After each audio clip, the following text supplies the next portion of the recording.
भारत और अमेरिका के तनाव के बीच भारत चीन के रिश्ते जिस तरह से सुधरने लगे हैं उसे देखकर हर कोई हैरान है। और अब तो पीएम नरेंद्र मोदी के चीन की दौरे की जब खबर सामने आई तो चीन से आई उत्साहित प्रतिक्रिया ने सबको हैरान कर दिया है। खबर है कि पीएम नरेंद्र मोदी करीब 7 साल के बाद चीन की यात्रा करने वाले हैं। वो तियानजिन शहर में आयोजित होने वाले एससीओ की बैठक यानी कि शंघाई सहयोग संगठन की बैठक में हिस्सा लेने के लिए चीन पहुंचेंगे। ये बैठक 31 अगस्त से 1 सितंबर तक है। पीएम की यह यात्रा साल 2020 के गलवान संघर्ष के बाद की पहली यात्रा है। इस बार एससीओ का अध्यक्ष चीन है। इस समिट में रूस, चीन, Pakistan, Iran, Kazakhstan, Uzbekistan, Kyrgyzstan, Tajikistan जैसे देशों के शीर्ष नेता शामिल होंगे।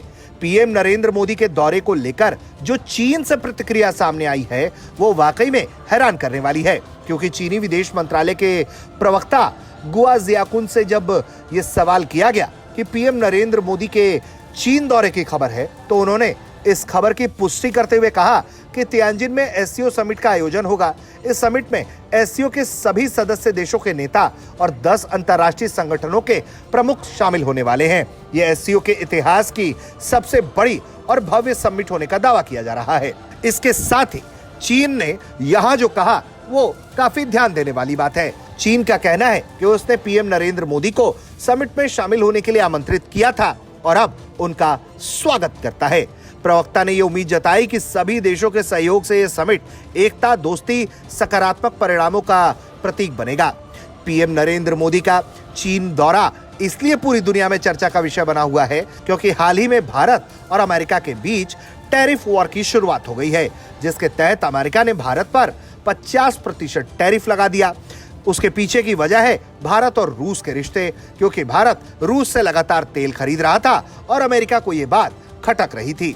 अब ऐसे में जब अमेरिका और भारत के बीच टैरिफ विवाद छिड़ गया है, द्विपक्षीय ट्रेड के लेकर जो बातचीत हो रही थी वो एक तरीके से ब्रेक लग गई है। तो ऐसे में भारत और चीन की बढ़ती नजदीकियां अमेरिका को यकीनन परेशान करेंगी, क्योंकि अमेरिका अगर तात्कालिक लाभ के चक्कर में भारत से अपने रिश्ते खराब करता है तो फिर घाटा उसी का होगा, क्योंकि अमेरिका और चीन के बीच की टक्कर में अगर भारत जिस पक्ष के साथ भी खड़ा हो जाए गेम उधर ही जाएगा।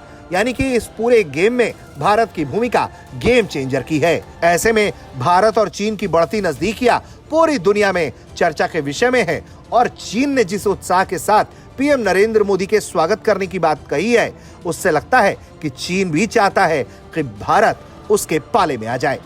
ब्यूरो रिपोर्ट, भारत तक।